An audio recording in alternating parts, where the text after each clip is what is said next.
असम में अगले 3 दिनों में चुनाव है, लेकिन सियासत में पाकिस्तान की एंट्री वहां हो गई है। कांग्रेस का कहना है कि हिमंता बिस्वा शर्मा की पत्नी रिनिकी भुइयां शर्मा के पास 3 अन्य देशों के पासपोर्ट हैं, यूएई, एंटीगुआ बारबुडा और मिस्र। इन आरोपों पर खुद सीएम हिमंता का पलटवार भी आया। कांग्रेस के आरोपों को उन्होंने बेबुनियाद बताया। हिमंता का कहना है कि कांग्रेस ने पासपोर्ट से जुड़े जो आरोप लगाए हैं उसका मटेरियल एक पाकिस्तानी ग्रुप से लिया गया है। वीसा पासपोर्ट प्रोड्यूस किया है, इसको अगर आप गूगल रिवर्स सर्च करते हैं तो ये सीधा चला जाएगा एक पाकिस्तानी सोशल मीडिया ग्रुप में, पाकिस्तानी नाजमान। वहां में लॉस्ट एंड फाउंड दिखाई देते हैं।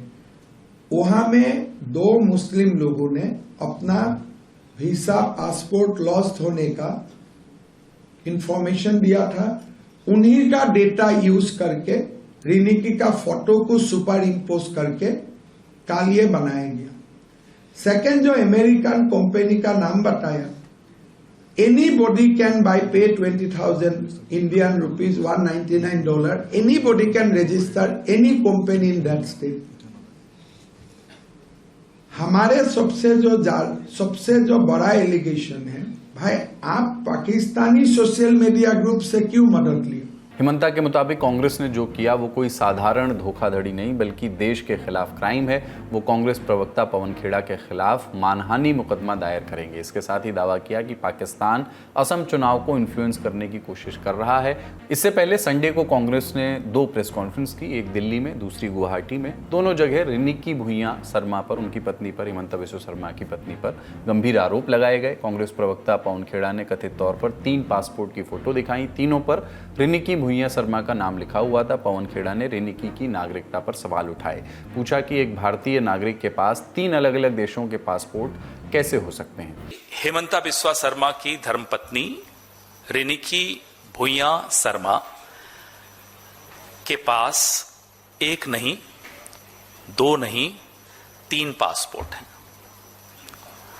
तीनों पासपोर्ट लिविंग पासपोर्ट्स हैं, एक्सपायर नहीं हुए हैं। ये तो 3 हैं, बाकी भी हो सकते हैं, हमें नहीं मालूम। लेकिन हम ये जानना चाहते हैं कि जिस मुख्यमंत्री की पूरी राजनीति मुसलमानों के खिलाफ नफरत पर आधारित हो, उसकी अपनी पत्नी 2 मुस्लिम देशों के पासपोर्ट रखती हो और एक एंटीगुआ का पासपोर्ट रखती हो, नंबर 1।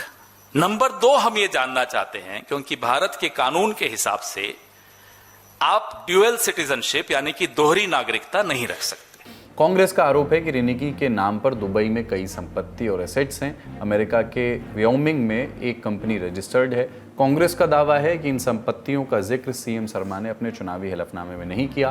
कांग्रेस और हिमंता के बीच पासपोर्ट और संपत्तियों को लेकर चल रहे आरोप प्रत्यारोप पर ललन टॉप लगातार ग्राउंड से भी कवरेज कर रहा है। इस बीच ललन टॉप की टीम ने गुवाहाटी में कांग्रेस की प्रेस कॉन्फ्रेंस में सवाल भी पूछे थे। इसका लिंक आपको डिस्क्रिप्शन में मिल जाएगा। अगली खबर भी पूर्वोत्तर से ही है। अरुणाचल प्रदेश की मुख्यमंत्री पेमा खांडू पर लगे आरोपों की जांच अब सीबीआई करेगी। आदेश सीधे सुप्रीम कोर्ट से आया है। आरोप लगाया है कि सीएम और उनके परिवार से जुड़ी कंपनियों को बड़ी संख्या में सरकारी ठेके दिए गए। कोर्ट ने कहा है कि सीबीआई नवंबर 2015 से 2025 तक के बीच हुए टेंडर और कॉन्ट्रैक्ट्स के आवंटन और प्रोसेस की जांच करेगी।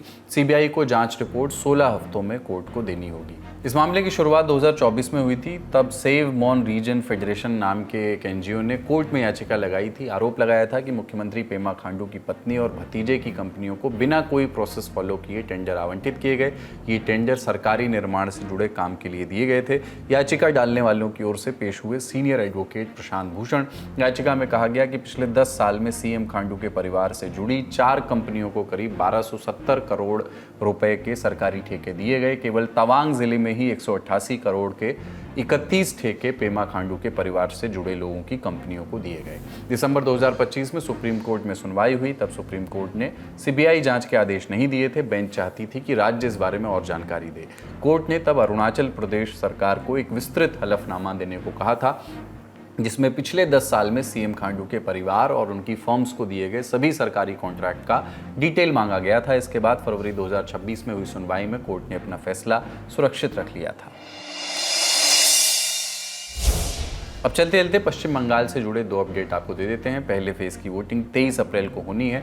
15 दिन से भी कम समय इसमें बचे हैं, लेकिन अभी तक वोटर लिस्ट दुरुस्त करने का काम चल रहा है। फाइनल लिस्ट के बाद कई सप्लीमेंट्री लिस्ट भी आ चुकी हैं, लेकिन अभी भी ट्रिब्यूनल में मामलों को निपटाने का काम चल रहा है। सुप्रीम कोर्ट ने कहा है कि ट्रिब्यूनल की प्रक्रिया कल तक तय कर ली जाए। रिटायर्ड जजों की कमेटी आज बैठक करके नियम तय कर ले।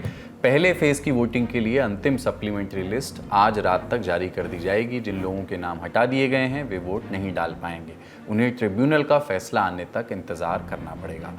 दूसरा अपडेट मालदा में हुए जुडिशियल अधिकारियों पर हमले को लेकर के है। सुप्रीम कोर्ट ने मालदा मामले में एनआईए को सभी केस सौंपने का आदेश दिया है। कोर्ट ने कहा कि इन मामलों में पहले से बंगाल पुलिस ने एफआईआर दर्ज की थी, लेकिन कुछ पुलिस वालों पर भी गंभीर आरोप है। इस कारण कोर्ट ने अपने विशेषाधिकार अनुच्छेद 142 का इस्तेमाल करते हुए एनआईए को सभी केसेस की जांच तुरंत अपने हाथ में लेने का निर्देश दिया है। इन मामलों की सुनवाई कोलकाता की विशेष एनआईए अदालत में होगी। सुप्रीम कोर्ट ने एनआईए को निर्देश दिया है कि वो समय समय पर अपनी जांच रिपोर्ट कोर्ट में पेश करे।